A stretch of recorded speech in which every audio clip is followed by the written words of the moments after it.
What's up, everyone? Vince Ingenito here. I'm with my good friend, Brian Albert. How you doing, Brian? Hey, I'm doing well. Awesome.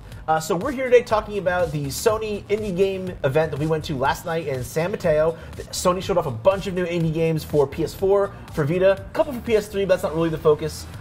Really exciting stuff. So many games, all the games ever. And, you know, Sony's been known for trying to build this independent label, this independent feel, and they're going to keep that truck on rolling well into 2014 with all the stuff we saw. What are some of the things that really stood out to you, Brian? I saw so many things, but the standout for me is The Witness. It's the, you know, exploration. Jonathan Blow's game, right? Jonathan Blow's game. Cool, it's from developer Thekla, but, you know, Jonathan Blow of Braid fame. Yeah. What I saw, the build didn't even actually have the audio logs and the story bits in it yet. It was just the exploration and some puzzle stuff, and I was already hooked on it. I mean, this guy has proven himself with Braid. Sure. And you know, this time you're on this island and it's lonely and you don't know why you're there. And the art is beautiful. Yeah, it has a really unique look to it artistically. Absolutely. Like the shading and the way, like it makes you perceive the lighting of the world through the actual geometry of you're the objects. led around not just by the puzzles, but by your desire to see, like, wow, that thing looks really cool, I should go there. Nice. And there are things to do everywhere that you go. Sweet. Like, you can go off the beaten path and you'll still find something worthwhile. Yeah, so it never feels like you're going only where the developer intended. You kind of feel like you're exploring on your own, but then, oh, look, there's something here for me anyway. Exactly. That's great. And then, you know, he has a lot of talk and plans about these audio logs that you'll find, sort of like Bioshock, but he wants to do it in a way where the player's moving around all the time. If you find them in a different order, it's okay. Cool.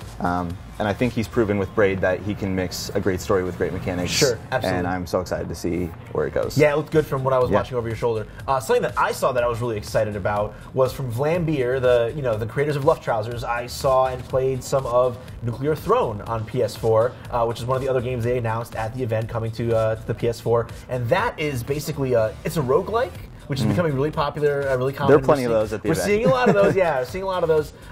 But it's kind of like a top-down hack and slash, you know, also shooter. But what's nice about it is you pick different characters at the beginning, kind of like you have different ships in Luft Trousers.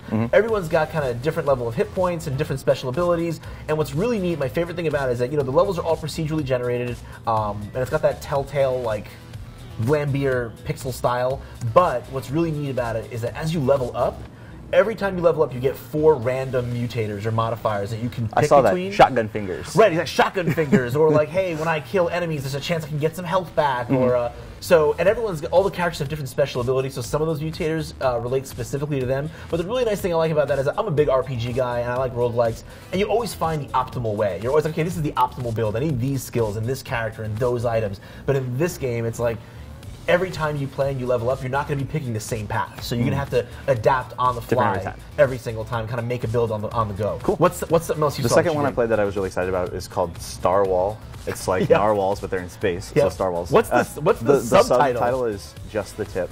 Just the Tip. And it's really great. It's also proving that this is the year of like couch multiplayer. That was a trend. It's like you're these Star Walls, excuse me, and you're just trying to poke each other's hearts with your horn.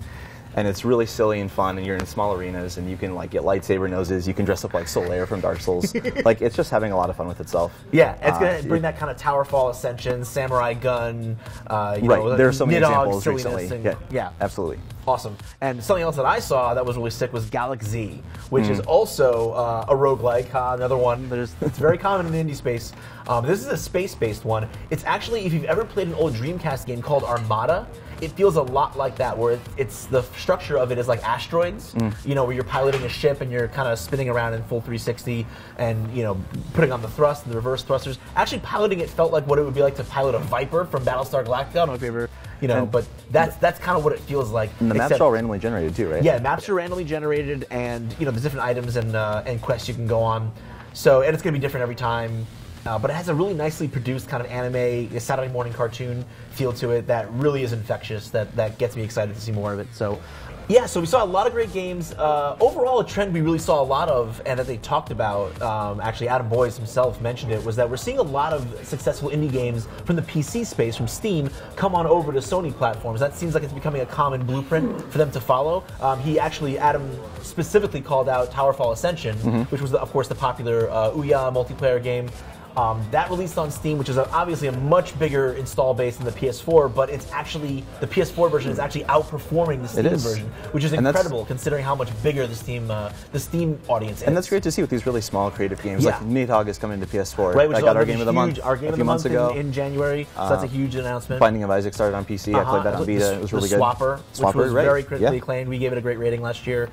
So you're seeing a lot of this, and I hope it's a blueprint they continue to follow, because honestly, like the indie game scene has become ubiquitous with the PC platform, and that's great. But I think there's a lot of Towerfall Ascension and other games like I think Nidhogg will prove it as well. There's a great desire for people to play good local co-op multiplayer games in a way that actually suits itself better to the console market, in my opinion, than it does necessarily to a PC. Because not as many people sit down around their PC, plug in controllers, and go, "Hey, let's play together." Absolutely. That's or games where you have to share the keyboard or something. It just feels silly. That's part of the console culture. So it's great to see that the numbers are actually validating that idea, so that we'll see more of it going forward. So interesting show overall. Lots of cool games coming down the pike for the PS4 and the Vita. You got this conversation, but that's not where it stops. We've also got a roundup that shows all the games that were announced there, and we're going to have impressions coming. I know you're working on a piece about The Witness. Yep, and look for that tomorrow. Yeah, tomorrow, and an interview you did with Jonathan Blow, and some interesting information that came out of that. So for more on all PS4 and PS3 and PS Vita indie games and all PlayStation needs in general, keep it locked right here to IGN.